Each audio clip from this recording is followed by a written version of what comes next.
Welcome to the weekend recap, brought to you by the Post Route. We saw some movement in college football this weekend. 3 preseason ranked teams completely fall out of the top 25. Some coaches should be worried, while other seats are cooling down. Let's get started on this week's recap. Let's talk the battle for Florida. Miami took on Florida State this weekend in what was one of the most anticipated matchups for the entire state of Florida. Miami obviously came out on top, and the real killer for Florida State was unfortunately turnovers. Both their interceptions actually turned into touchdowns for Miami, so capitalizing on those missed opportunities by Florida State is really what set Miami up here for great success, on top of the fact that their defense was lights out as usual. Miami's defense held Florida State to punts or turnovers in 7 consecutive drives. The Seminoles tried to make a push in that fourth quarter with 19 unanswered, but unfortunately they had just dug themselves a hole they could not get out of. Per usual, Carson Beck in the passing game really shined for Miami. He is looking so very comfortable down there. This could not, I don't feel like, have been a better fit for him after leaving Georgia. He threw for 241 yards and 4 touchdowns. Malachi Toney and CJ Daniels were again his 2 favorite targets. Malachi Toney had over 100 yards receiving and 2 touchdowns, and CJ Daniels recorded, I think, 75, maybe 78 yards, and also had 2 touchdowns. Florida State's ground game really just took a hit. They could not get anything going against this Miami D, who is ranked 16 in rush defenses. So, I mean, they just did a pretty good job at really shutting everything down. All things considered, Tommy Castellanos still had a pretty decent game. I mean, he threw for 270 some odd yards, 2 touchdowns. He just couldn't get the offense fired up enough to get into a rhythm until too late in the game. Miami now improves to 5-0 on the season, jumps to that number 2 spot in the AP poll rankings. Florida State now falls all the way to the bottom of the AP poll ranking at 25. They just have a lot of inconsistencies in their offense. I think if they cleaned those up, they'd be in a lot better shape. But unfortunately, back-to-back losses does not look good on them. Now let's talk about our friends in Alabama getting absolute revenge over the Vanderbilt Commodores this year after that devastating loss in 2024.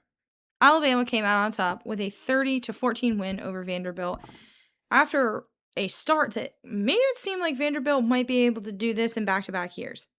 Vandy went up 7-0 right off the jump, and a lot of people held their breath, thinking, oh my word, they're going to do this again. Going into the half, these teams were tied at 14, and it was an absolute dogfight of a game. Ty Simpson did suffer an early interception, but the kid, he bounced back wonderfully, spread the ball around quite a bit with the Alabama offense, and looked pretty darn good coming out in that second half. He was able to find Bernard and Williams both for touchdowns, and their running back Jam Miller rushed for over 136 yards and also had a touchdown himself. Alabama looked a little bit more gelled this week, a little bit maybe more pep in their step, a little bit of confidence. I don't know how much of that was the chip on their shoulder from the loss last year to Vanderbilt, or how much of that is a lot of the speculation going on about Alabama in the recent years, but they looked finally like a gelled, cohesive team under Kalen DeBoer. Vanderbilt's run game really started strong, but then kind of started to dwindle out in that second half. So I don't know what got said to the Alabama defense in that locker room at the half, but they came out ready to play in the third and fourth quarters of this game. In the first half, Vanderbilt had 126 yards rushing. In the second half, Alabama's defense was able to hold them to just 9 yards. Seemed like Vanderbilt kind of struggled to find their groove, especially in that second half. It was kind of like when, they'd take 3 or 4 steps forward and then one giant step back. It just kind of seemed like as they started to gain momentum, something would happen to, put them back at square one, and they just couldn't seem to really get things going. Vanderbilt's quarterback, Diego Pavia, who has by all accounts over the course of the last 2 seasons been really great, he unfortunately had 2 crucial turnovers, 1 interception, and a fumble that unfortunately left them without points on the board into really great drives that should have resulted in touchdowns. Alabama seemed to really have some great time and clock control from their perspective. They had a time of possession for about 15 minutes longer than the Commodores. but they did come off with a sluggish start. So I think if they can come out fired up from the first quarter, I don't see us having any more of these super, super close games with an Alabama offense that's gelling like this.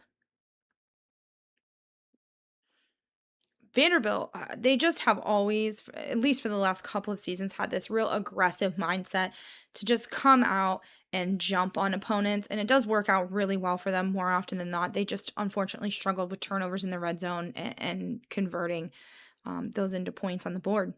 With that win, Alabama jumps up to number 8. They have now had 2 consecutive wins over top 20 teams. So they really seem like they're building a little bit more momentum in the middle of this season. They take on Missouri next week, so I'm curious to see how that fares for them.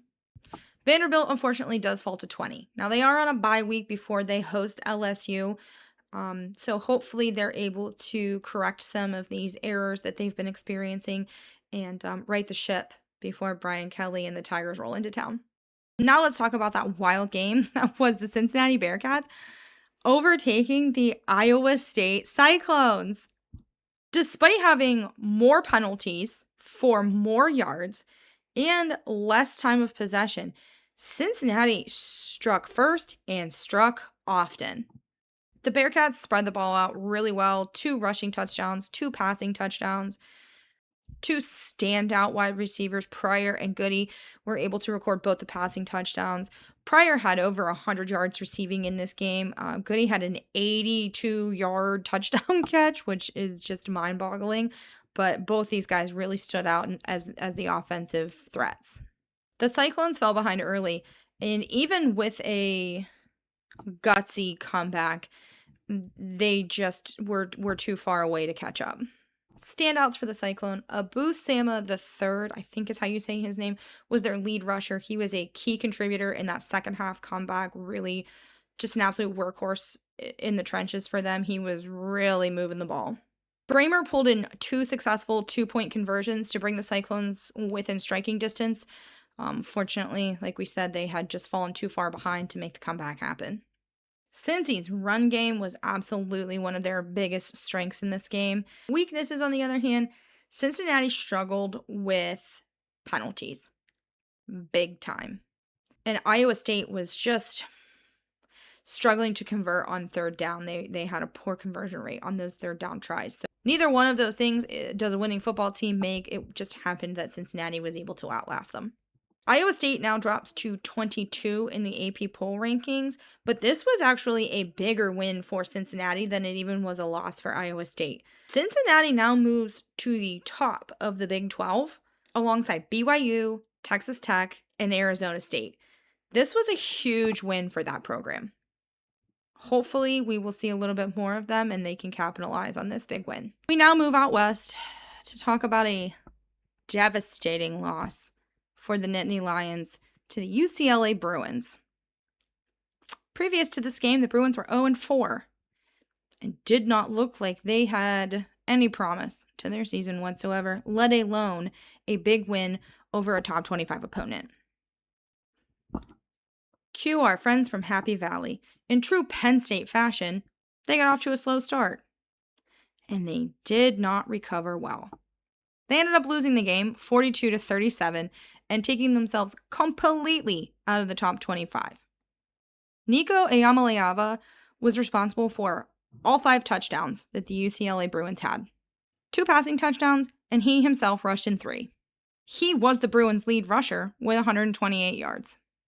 Katron Allen for the Nittany Lions did record 2 touchdowns. He does tend to be their go-to back. They just struggled. There's no other way around it. They just struggled. Going into the half, they were down 27-7. And it was shocking to not only Nittany Lion fans, but UCLA fans. No one saw this coming. A blocked punt in the third quarter did spark the Nittany Lions offense just a little bit more. But again, unfortunately, when you dig yourself a hole this big, you just can't get back out of it like that. Penn State's final drive was stopped by Scooter Jackson, and it really just sealed the win for the Bruins. UCLA now gets their first win of the season under an interim offensive coordinator, which is even crazier.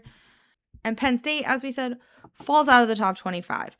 They were a preseason number 3, I believe.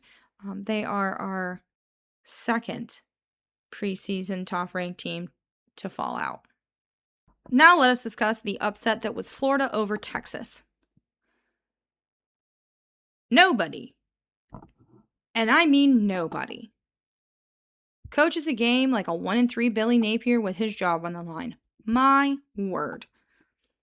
I feel like this man thrives on the pressure. Like he wants you to yell the chance of fire him just so he can pull something like this to bring you back off the brink. The Gators had over 450 yards of total offense. Their run game was absolutely on point. It was the key to their success. That being said, DJ Lagway threw for almost 300 yards and had one of the best, if not the best, game of his entire season so far. Florida's defense, again, also the shining star here. They have been the bright spot of this struggling Florida Gators team all season, and that was no exceptions last Saturday. They really stepped up. They were able to put a lot of pressure on Arch Manning, and it really worked out well for them. Jaden Baugh for the Florida Gators, part of that run game, was over 100 yards rushing and 2 touchdowns. He is a back to watch. I know that Florida has kind of fallen out of the spotlight a little bit lately as far as talent goes, but this kid is one that you want to keep your eye on. Arch Manning, despite having thrown for over 260 yards, threw 2 interceptions and was sacked 6 times. 6. Now, there's a lot of heat on Arch Manning right now, and I'm not saying that he doesn't deserve it, but he is not the whole of their problem. The offensive line is struggling. The ground game is not working. The play calls don't seem to really suit any part of the offense. Now, Arch Manning, his average depth of target is 12 yards, which is really long. I think the second longest in all of college football, which does impact your completion percentage because they're harder to get there. They're harder to throw that far. That being said, he also takes an average of 3.5 seconds in the pocket to make his decision about where he is going to throw. That might as well be a lifetime in college football. That is forever. So you would think, with a struggling offensive line, that the Texas Longhorns would be calling plays to suit that style of offense, giving Arch Manning shorter depth of target, quick little throws to get the tempo up, and not making his offensive line hold for as long as they are. This is a combination of a lot of things. And again, I'm not saying that Arch Manning is not to blame, but he is not the sum of all parts here. He is not their only problem. The real breakout star of this entire game was Dallas Wilson. This was his first game. He is a wide receiver for the Florida Gators. He lit things up. He quickly became DJ Lagway's favorite target of the night. He had 6 and maybe 7 catches for over 100 yards and 2 touchdowns. He broke a freshman record. He all around was just exciting to watch. And I'm very excited to see where he goes for the rest of the season. Texas now becomes our third preseason top 5 ranked team to fall completely out of the top 25. I don't know where they go from here. And so far this season, they have not really put up any big wins over any top 20, top 10 ranked opponents. Our boy Sark might be suffering from a case of James Franklin. I can't call it, but he just does not seem to be able to win some of these larger games, and I'm not really sure what the dynamic is at Texas right now. For Florida, on the other hand, fans are calling this a program-saving win, and I think our boy Billy Napier skates by the skin of his teeth for just another season. This man, he coaches his behind off. when it gets down to the thick of things. And he coached a really great game. The Florida Gators finally played really well, looked like they should have looked in the first 4 games of the season, but hopefully they will roll this momentum into the rest of the year and maybe salvage a little bit of this season. Time will tell. Anyway, thank you so much for tuning in this week. This was the weekend recap brought to you by the Post Route. If you like what you see, head on over to our YouTube channel, hit like and subscribe. We are happy to answer any comments that you are willing to put on there. We'll try and get to each and every one of you. Outside of that, stay tuned for our next episode dropping for previews of college football on Saturday, as well as a little update on what's going on in the NFL. I'm Erin. That's the Route.